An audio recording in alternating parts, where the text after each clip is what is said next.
कोणाच्या लग्नात जा नाहीतर कोणाच्या बर्थडे पार्टीला पनीरची भाजी एकच नंबर लागते बरं का.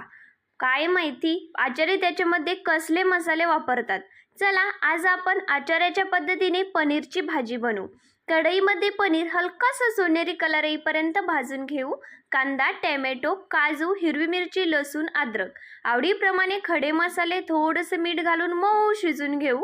मिक्सरला बारीक वाटण तयार करू. कढईमध्ये तेल, बटर, तयार वाटण घालून 4 ते 5 मिनिटं परतून घेऊ. आवडीप्रमाणे मसाले घेऊ.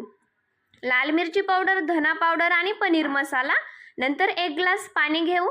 3 ते 4 मिनिटं छान हे वाटण परतून घ्यायचं आहे. 3 ते 4 मिनिटांनंतर पनीर आणि 70% शिजून घेतलेला वाटाणा मिक्स करून घेऊ आणि 4 ते 5 मिनिटं तेल सुटेपर्यंत पनीरची भाजी शिजून घेऊ. एकदम जबरदस्त आणि खूप मस्त टेस्ट